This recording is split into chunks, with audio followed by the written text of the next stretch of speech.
All right, so this is going to be a follow up on the last podcast I did, and I'm just going to give you a little bit of an update on my son and his his progress.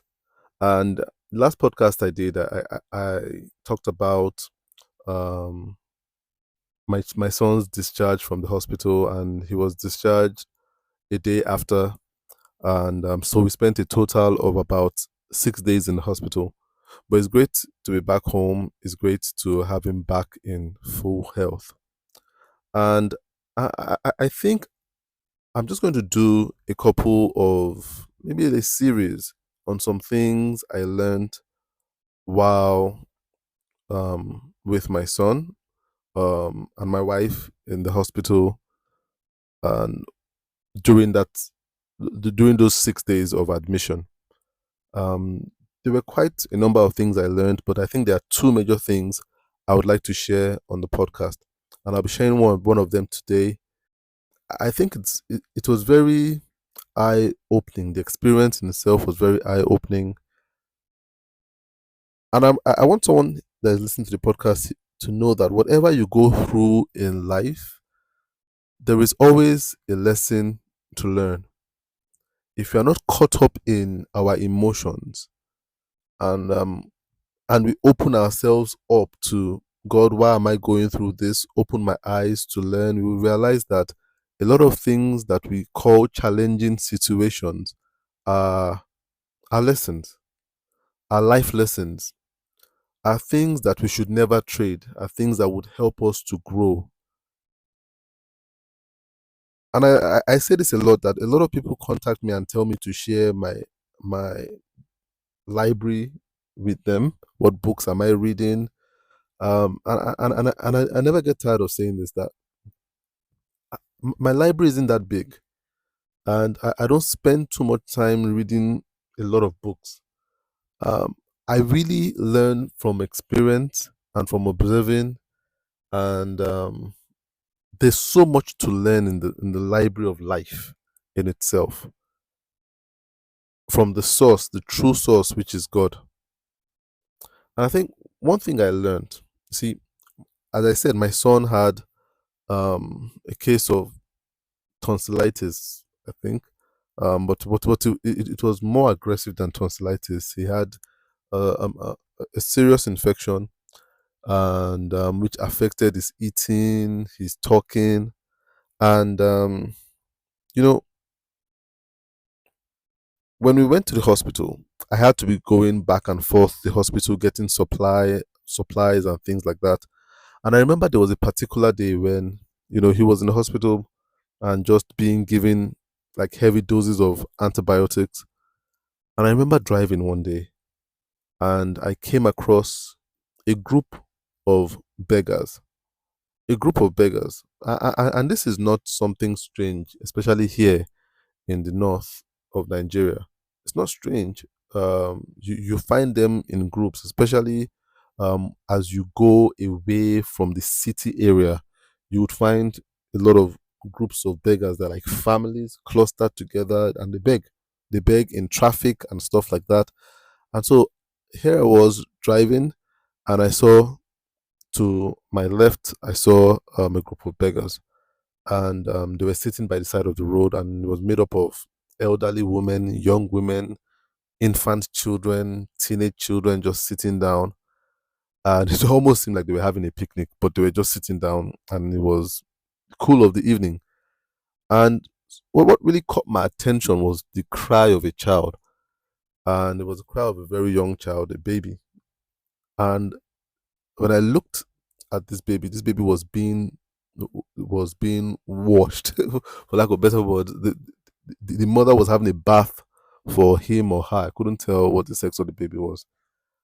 But what interested me was the water that the woman was using to have a bath for this baby. It was like runoff water from the rain that had fallen the night earlier, the night before that. Um, and she was using like muddy water to really wash this baby. And I saw her washing the baby's face and the baby's hair and the baby's body with what seemed like really dirty, muddy water. And it really caught my attention. And here we were, my family, we were with our son in the hospital who had an infection, probably from putting stuff in his mouth. When you have kids, they get to that age of 3, 4, there's just this instinct to want to explore things by putting it in their mouth. It's very hard to stop them. Very, very hard. It just comes to them. They don't even know that they are doing it. So he and my son had gotten to this stage where for everything he was exploring, he would put it in his mouth. And before we knew it, he had this infection just from putting strange objects in his mouth, and some of them dirty, some of them he picked from the floor. But then I looked over to these people, and I saw a lot of children my son's age playing with sand, putting stuff in their mouth, and here was this baby being bathed in what seemed like roadside water. And these kids were not in the hospital. They weren't in the hospital, they weren't on admission. They were, by all observation, healthy.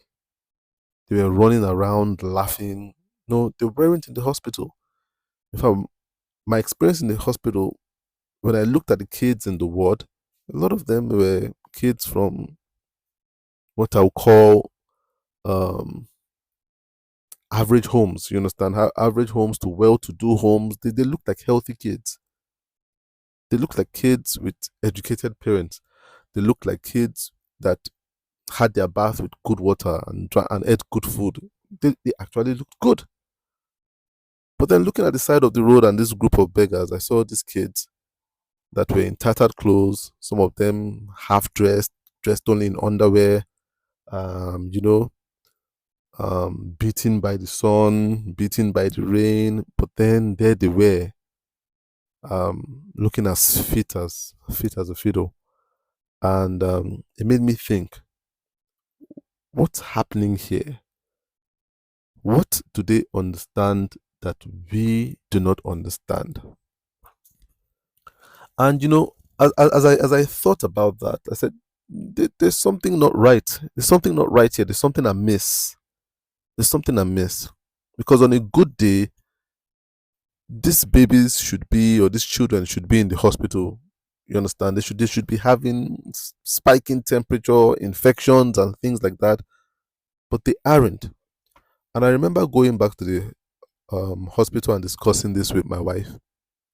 And my wife said, because these kids were exposed to these conditions from very young, exposed to dirt, exposed to dust, exposed to a lot of things that we would call allergens from very young, their bodies built a defense very early against these things.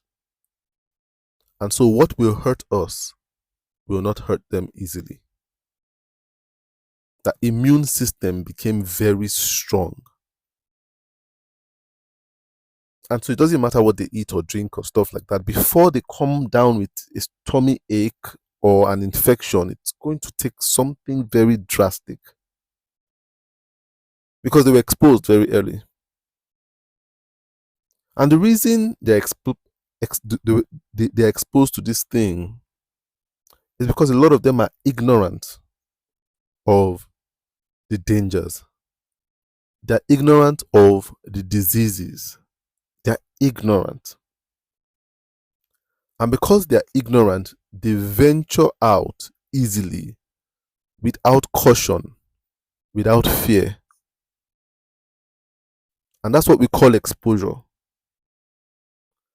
And because they're exposed, they experience something I want to term as a covering. A lot of times we call it an immunity, but I don't like to see things outside of God. I see it as a divine covering that they have. That's what we call an immunity. Science, we call it built an immunity. We don't have any immunity outside of God. But because of what I would call a lack of knowing, a lack of concern. There is a covering that they have spiritually that keeps them from the dangers of whatever it is they're exposed to. And that really made me think of the burden of knowing. The burden of knowing that we as men have. We have a burden to want to know. And I said this in earlier podcasts that our biggest flaw as human beings is our logic, our ability to ask ourselves what, why, when, and how. That's our biggest flaw as human beings. Our biggest Achilles heel is the basis of a lot of our frustration when we do not have answers to what, when, why, and how.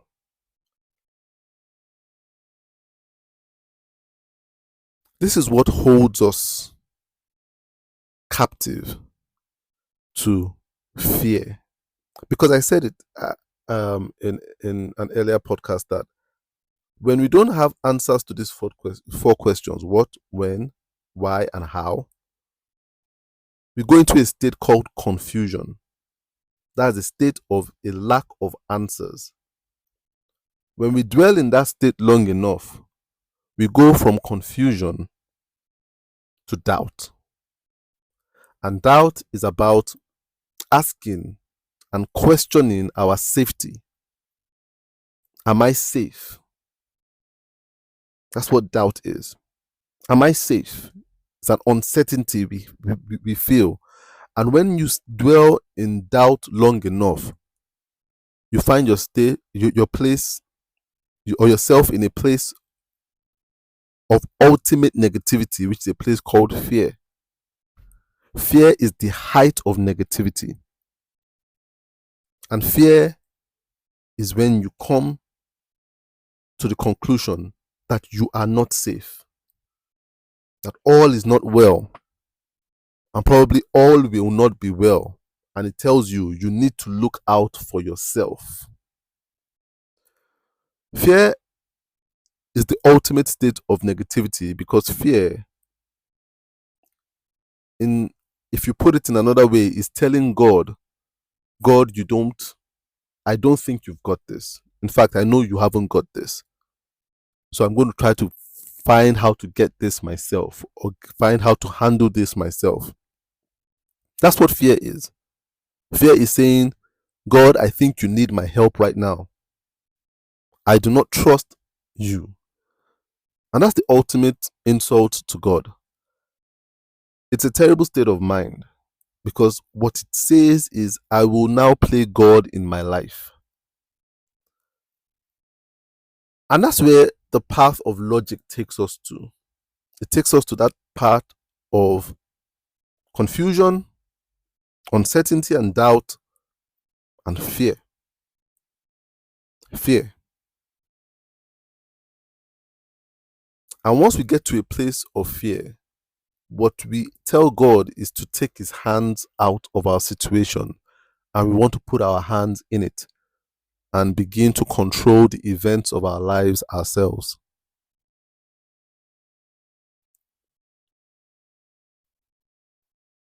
And then we begin to labor. We begin to labor to find a way out, and this is where toil comes in. And this is what happened in the Garden of Eden. They went from confusion, when the serpent was able to confuse them. They said, did God really say? And then they went to a place of doubt, whether God really cares about them, whether God really wants to give them the information that they need as human beings. And then they went to a place of fear to conclude that God doesn't really care and they need to take matters into their own hands and get their own knowledge. And this is what led to the fall, where man, instead of living under the cover of God, had to start hustling things himself. had to start tilling the ground, toiling the ground, had to start going through pain to reproduce, how to start looking for strategic ways to communicate with each other. Now man wanted to dominate each other. When Adam and Eve first saw each other, there was an open communication. There was no fear, there was no shame. But when they decided to take matters into their own hands, there was now a need. They said the woman had a desire to dominate the husband, to have his attention. But she didn't have to do that in the beginning. She had his attention easily without trying to have it. Man didn't have to till the ground. He was surrounded by food. He was surrounded by abundance. But our need to take control of our lives is what brings us to a place of independence from God, and it's always toilsome. And this is the difference between the kids I saw in the hospital, including my son, and the kids I saw by the side of the road. Some of us have gotten very, very educated out of our trust and our dependence on God. And that's the problem with knowledge that comes from fear. There's every tendency for us to get information from out there, say, oh, don't do this, and we micromanage everything around us. What our kids do, what they don't do, what they eat, what they don't eat, everything is micromanaged. Everything. We have information about everything. And as much information as we are able to gather, the more we ask ourselves what, why, when, how. And the more we do not have the answers, the more confused we are, the more doubtful we become, and the more fearful we end up being. And by so doing, we remove God's hand of covering and we begin to toil our way. And toiling can be a lot of things. Toiling can be you as a parent just totally fixated about the welfare of your kids, the well-being of your kids. Every single thing, whether they are wearing shoes outside, what they are playing with, whether they are playing with too much sand. In fact, kids are not playing with sand anymore because the people sand is dirty. So we want to keep our kids as indoors as possible. You understand? There is an overprotection. And it shows that we do not trust God anymore. And because we do not trust God anymore, we are exposed to the burden of toiling our own way through life. And toiling our own way through life always comes with these shortcomings that can come in form of sicknesses and diseases and stress and fatigue. We are too informed about every area of our lives. And so there is no intuition anymore in the human being. There's no intuition. We are too informed from the external that we do not get information from the internal anymore. That's what intuition is. The biggest difference between intuition and education is a lot of time education is what we get from the outside, what someone tells us, what someone sits us down. It's a great way of learning, but it's not the ultimate way of learning. Education hardly breaks out in new ideas. In fact, what education does is establishes the old. But intuition is where new things are born. It's when you feel within you what you should do, how you should live. It's an inkling. And so the difference between, the difference between education and not having education is not ignorance. Sometimes we are too polarized. We're like, if you're not educated, then you're ignorant. If you're not educated, then you're illiterate. No. There's a place called intuition. An ignorant person is someone that is not educated and is not intuitive. But a lot of times, a lot of people we look at and we look down on in society are more intuitive than we are. They are more intuitive. They listen to their spirit nature. The intuitive person has more insight than the educated person.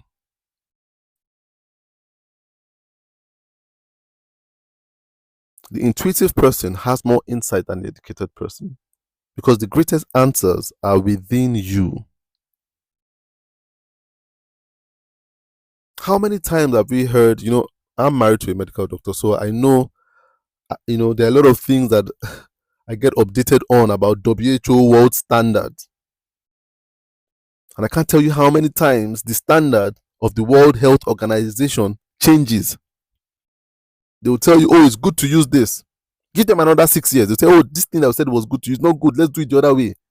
And that 6 years, they tell you, oh, the one we told you was good 12 years ago. We should go back to that. A lot of times they confuse standard. Because educated people run back and forth.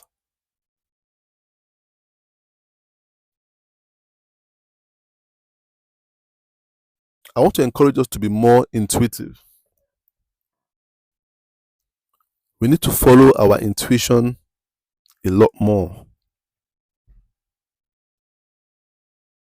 Intuition is not fear-based. Intuition is peaceful. Intuition is peaceful. It comes from your soul. Sometimes education can be burdensome. And I see a lot of people try to get educated about their health. Not a bad thing, but it's not the ultimate thing. I see people follow rigid, rugged dietary plans. Have you ever seen anybody on a diet before, either on a keto diet, on whatever diet? They go on diets. And doesn't it ever interest you that most of the people that go on diets, give them 2 years, max 2-3 years, a lot of them go back to their former weight. If not more. You see them lose drastic amount of weight because of the diet, the rigid regimens they are on, that they educate themselves on. They follow, they count calories and stuff like that. 2 years. Give them 2 years. Those are the dedicated ones. After 2 years, you come back and you see them and they've added even more. For most of them, some of them are able to follow through, but very few. They're like, this guy looks like he has added more weight than he was before he started this diet. Because we are educated.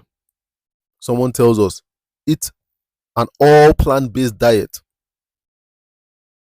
It's a popular trend. And then another trend says, eat an all protein diet. Then another trend, I think the trend right now is water fast, is fasting and just drinking water for hours. See, all these things are education. You do it, it might work, but it wouldn't last. What will last is your intuition.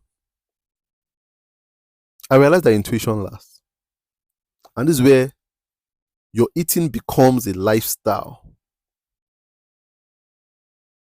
Where you have something within you that tells you, stop taking fizzy drinks. Just stop taking it. Something just tells you, I need to stop taking it. I shouldn't take this anymore. I need to stop eating as many eggs. I need to start going on walks every morning. I just feel like going on a walk. Go on that walk. Is your body pushing you to a healthier lifestyle? We don't understand that the body is a machine. It's the ultimate machine that God has created. My son was asking me this morning, said, do I think there can ever be a machine that can repair itself? And I told him yes. And as I think about it now, the body is such a machine. It's programmed to guide itself. But a lot of us are not intuitive. So we do not listen to the command of that machine. You wake up in the morning and your body's saying, I need water, give me water, take water. You go somewhere to eat and your body's saying, this food is too much, cut it down. You do not follow the intuition, the direction of that machine. And that's where disease comes from. But if you follow the intuition, you would realize that your body would regulate your body weight itself. It will cleanse your system itself. But we need to be obedient. We need to be more intuitive than educated. There's so many teachers right now teaching us different things. We are educated on too many things that we hear the voice of man more than the voice of God within us. And that's why we find ourselves in difficult situations. There are too many teachers on marriages. Too many people reading marriage books. I'm not saying they're bad, but they're not the ultimate. The ultimate information about your marriage is what your mind tells you to do for your husband or your wife. When you wake up, before you go to bed, when you're coming back from work, there's something just telling you, stop by and buy this thing for your wife. Do this for your husband. Give them a hug. Send them a message. But instead, you are going by a book that is written by someone in another culture, in another climate, and you're wondering why it's not working for you. You are buying flowers in a climate that people do not really appreciate flowers. When your wife would appreciate more of maybe buying provisions. But then we've been educated about what women want and what men want. You are going to school educating you about how to cook continental dishes for your husband, when your environment is telling you to cook, traditional dishes. I see a lot of these things, and we are being educated by trend. The trend is telling you how to make eba in a particular way, where you roll it up like it's paper, but your husband wants it in the traditional way, where it is like a mound, like a mountain. Maybe that's what he wants. Maybe he doesn't want the plate to look as nice and as photo ready as. Maybe what will really attract him is it's looking as traditional and as crude as possible. But you only know that by following your intuition. The intuition tells us the ultimate truth.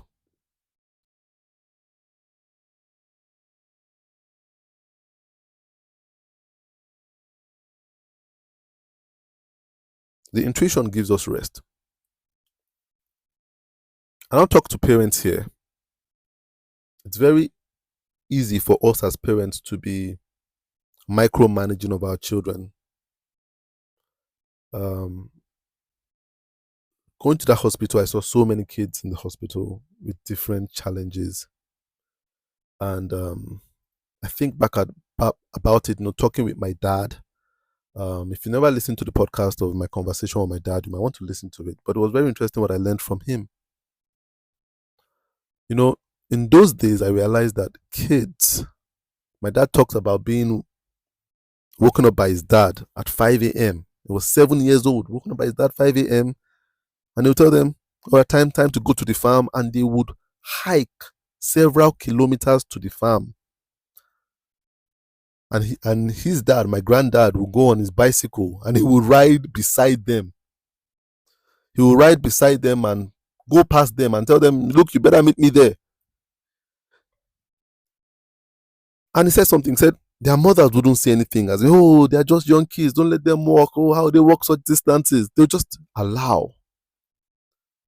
And the children were strong. They didn't break down. They were in hospitals because the parents were not micromanaging. They didn't treat them like eggs. They were healthy. They had good values. But now I realize that we as parents are so micromanaging of our kids. They cannot go down the road alone. They cannot we wake them up, they can't wake up by themselves. They don't walk anymore. We drive them everywhere. We pick out their clothes for them.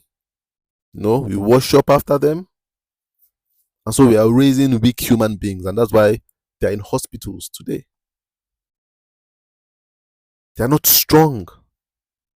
Internally and externally, they are not strong. Spiritually, they are not strong because we micromanage every pick up after them a little too much.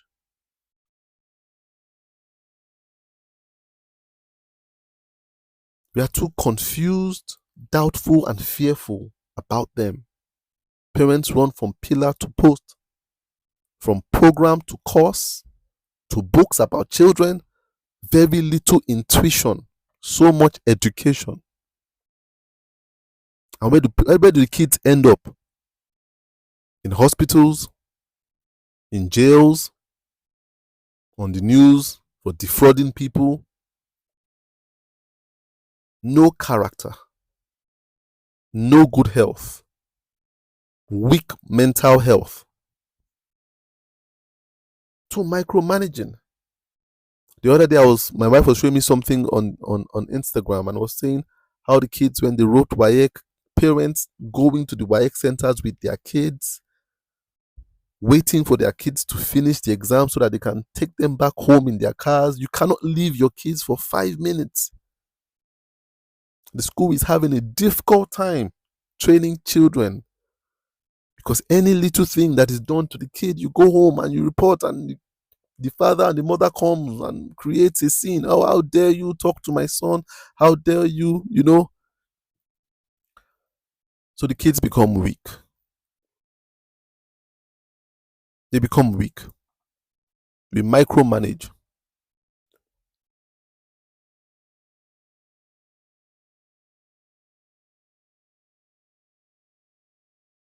Has life gotten any better since we started micromanaging? There are more kids abused right now in homes under your nose, even with your micromanaging, than they were during my dad's time, when he would tell a 7-year-old and his brothers to walk on the road to the farm without any supervision. They slept in the open. They had no malaria. Open. Now kids are sleeping in AC rooms and they have malaria every month. We are too educated. We are too concerned. We are too confused. We are too doubtful, and we've become too fearful.